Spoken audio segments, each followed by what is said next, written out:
Hey, today I'm going to be fixing 4 of my followers' serves, as recently I put a request out on my Instagram broadcast channel asking you to send in videos of your serves for me to break down and analyze. And so a big thank you to everybody that sent in videos, as it takes a lot of courage for you to opt into posting your videos online. Now, sadly, I could only fit 4 serves into this video, so I've picked 4 serves that have very common traits that I see when I'm working with my players. I'm pretty certain that everyone watching this video will resonate with at least one of these players, and so in turn we'll pick up some tips.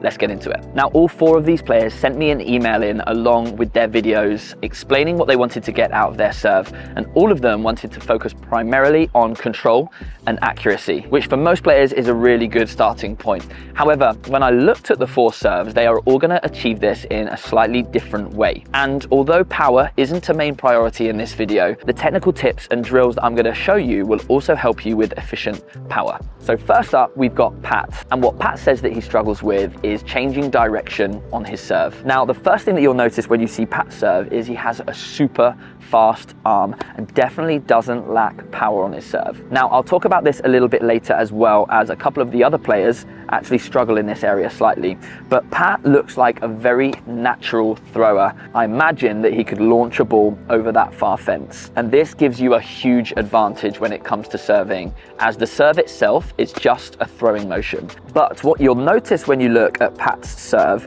is pretty much all of his power comes from his upper body. Although he does use his legs to get up to the ball, if you look more closely, he's only driving off one leg, his front leg. From his platform position, he actually lifts his back leg quite early, stands on his front leg, and almost hops up to the ball. Now, he kind of gets away with this because he's athletic and he's got that really quick arm and utilizes his upper body pretty well. The downside is if you don't use your legs effectively on the serve and all of your power comes from your upper body, you really lack control. As if everything's coming from your arm, it's very, very difficult to have that finer control at contact. Whereas if you can initiate the power from your bigger muscle groups and your lower body and torso, you can be slightly more controlled over what the racket's doing above your head. And in turn, that's going to help with accuracy. And so most of the time when it comes to improving serves, I always look at what the legs are doing first before I get to the upper body. Now, I've got a few great drills that can help you with your leg work and your loading,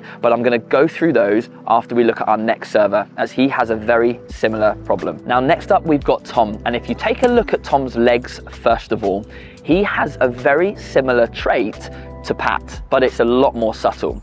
Tom actually brings his back foot up to the front foot like a pinpoint stance, but he doesn't actually plant that back foot into the ground. Again, just like Pat, he's hopping from his front leg to get up to the ball. This is really limiting the amount of power you're getting from the ground, meaning that you've got to do an awful lot of work with your upper body, which we can see with Tom isn't quite as easy. I am going to cover the actual throwing mechanics within the next 2 serves, so stay tuned for that. But let's stay focused on the legs at the moment, as I honestly feel that this is going to make the biggest impact to Tom's serve. Now, it really doesn't make a difference whether you have a platform stance like I do, keeping your feet apart as you load, or if you have a pinpoint stance, bringing your feet together. In both of those stances, more of your body weight should be loaded on your back leg. This is because our back leg is what drives our hip up and into the serve, and it's driving the hip that initiates the power on your serve. Now, you kind of want to have a 60-40 split when it comes to loading that weight. 60% on your back leg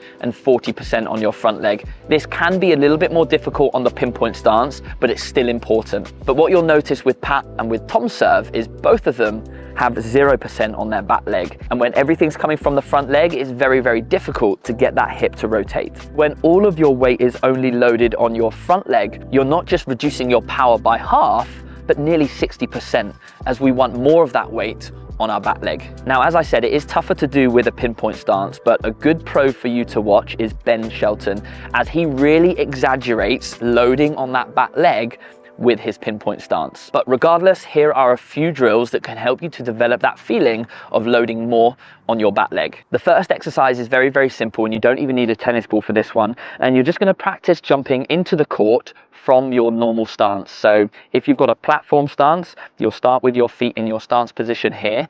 You're going to jump up as high as you can, and you're going to land on your front leg inside the court. So practice this for some repetitions.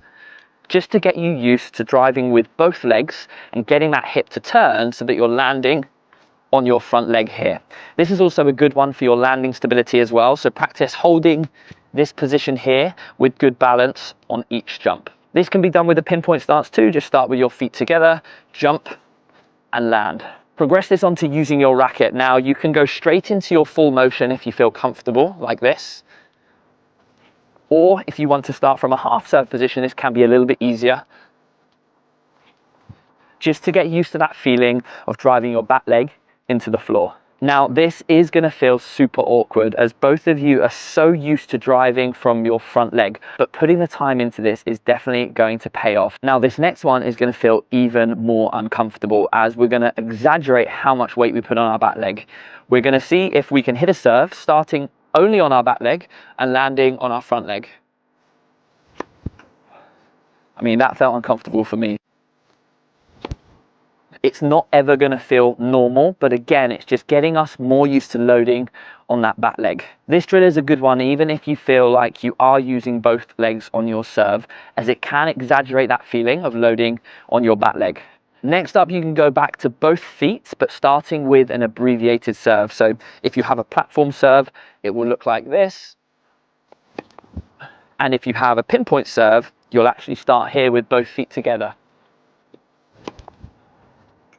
Oh, that was quite nice. The reason I've abbreviated it is it's going to be incredibly difficult for you to think about loading your back leg within the full timing of your service motion. And so by abbreviating the serve, we can really focus on loading these legs before we then bring it back into your full action. So next up, we've got Pablo, who, as you can see, has a pinpoint stance and actually loads both of his legs to drive up to the ball. One thing for Pablo to be careful of is that he's not falling into his serve. You'll notice that he's actually leaning quite far forwards before he pushes up and into the court. It's only a minor thing, as it's actually good that you're getting up and into the court, but just make sure you're actually loading. But what I wanted to focus on a little bit more on Pablo's serve is actually what his racket arm is doing. As you'll notice at the back of Pablo's swing, this racket drop happens quite early and it looks fairly forced.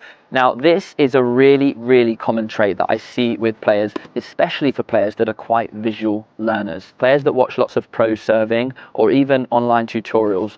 Sometimes we see the pros doing their racket drop and we try to copy it, but the problem is the racket drop itself is not something that we can force. It's actually a reaction of good biomechanics. Let me explain. If I get my racket into this position as I load, I mentioned before that I should be driving my back leg into the floor to rotate my hip into the court. Now, if I do this powerfully, watch what happens to my racket. Naturally, my racket head is dropping. The reason being is my hip is driving so quickly, the weight of my racket is lagging behind. That is what creates the racket drop. Now, if you try to manipulate the racket and cause the drop by itself, it can become very forced and you're actually losing that impact and the power that you would get from the lag.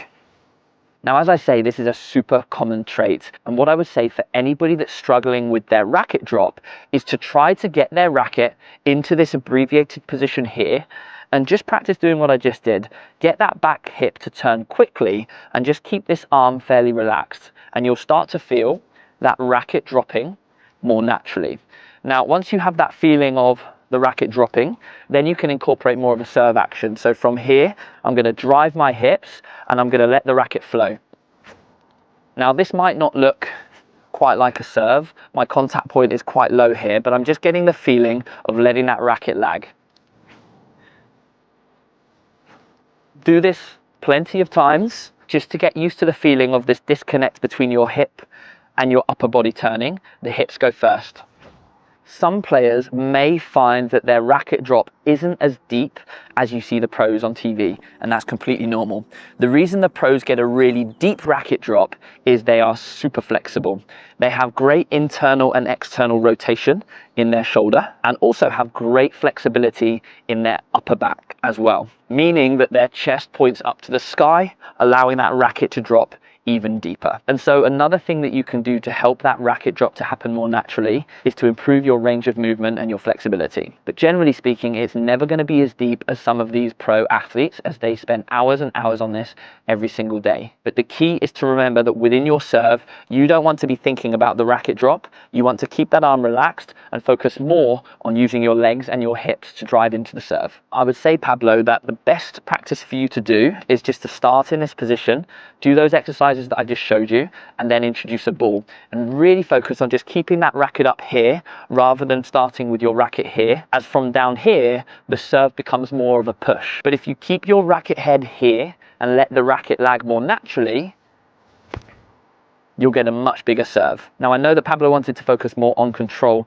and accuracy, but anytime you're turning your wrist position and manipulating the racket at the back of the swing, you have to undo that work as you get to the contact point. And so by letting the racket flow in its most natural path is going to help when it comes to keeping your racket face pointing in the right direction. Another thing that you can do to really help your serve to feel more smooth and fluid, you may have seen me do on the channel before, and it's using a football sock stuffed with 2 tennis balls, and you're simply going to do your service motion like so. Now, the reason this is a really good exercise for anybody trying to make their serve a little bit more fluid and following the right mechanics is that if you have a kink in your serve action, the ball will stop and it won't work. So really make sure that you're getting your hitting arm into this position here and letting your hips turn to flow the balls efficiently, as opposed to forcing it like this. Here and go. Get to here and go. And you'll see that that drop is happening without me making it.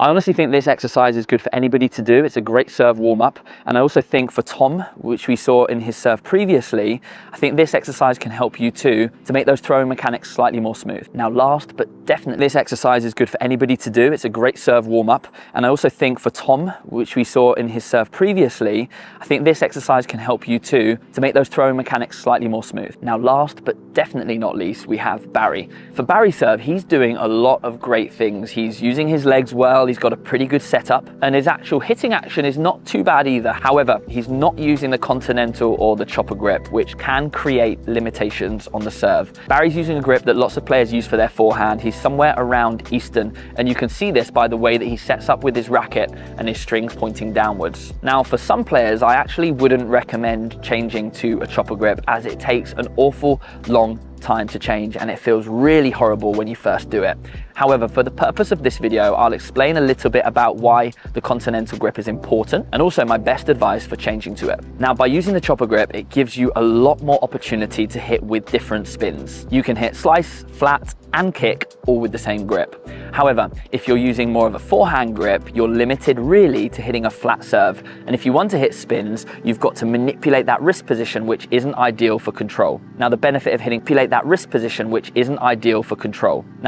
hitting slice and kick is it can add shape to your serve, i.e. that arc shape, which again allows you to get more serves in without having to slow your racket down. The other real benefit to using the continental grip is a little bit chicken and egg, as it allows you to use proper throwing mechanics when you swing. However, it's proper throwing mechanics that allow you to use the chopper grip. And so this is why people find it so difficult to change, as overthinking is one of the biggest problems. Now, when I talk about proper throwing mechanics, it does involve pronation, which I'm actually not gonna cover in this video, as it is quite complicated when you get into it, but there is a very, very simple method to practice it properly, and it's simply throwing. I like to use a rocket ball or a Nerf ball, as it's a great way to practice your overarm throw with the proper mechanics. But if you don't have one of these, you can simply use a tennis ball. And your aim to practice this is to throw the ball as far as you possibly can with good height.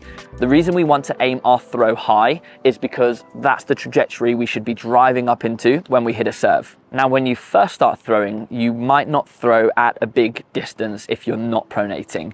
If your palm is facing in the same direction as you throw, you'll be very, very limited with power. But what will naturally happen over time, if you're practicing your throw, is your body will find the right movements. And what should happen is that your palm will face inwards to prepare for the throw, and as you release the ball, your palm will finish facing outwards. This is the body's most natural path to throw at distance. And so, as I say, this will really help you with your throwing mechanics. And if you have good throwing mechanics, using that continental grip is going to be far easier. Now, I know that that tip might disappoint some people, as lots of people love to hear the technical details of how a serve is struck. But the reality is, if you think too much about the technique, everything becomes forced. A little bit like what I said earlier about that racket drop. As soon as you start manipulating the racket and trying to get it to follow a certain path, it becomes inefficient. For us to use our kinetic chain most effectively, we need everything to flow. And so rather than trying to change grips through undoing old habits, just by practicing throwing is going to help you to form the right mechanics, and in turn is going to make that grip change feel much, much easier. And so my tip for Barry is to just get out there, throw as many balls as you can, do that for your serve warm-up, and then hit your normal serve. And if you want to, make a tiny adjustment to that grip each time you step onto the tennis court, because those tiny 1% changes over time make a big, big difference. So a huge thank you again to Pat, Tom, Pablo, and Barry, and to everybody that sent videos in. I hope you enjoyed the video. Stay tuned on my Instagram broadcast channel if you want to be involved in future videos, and I can't wait to see you in the next one. Take care.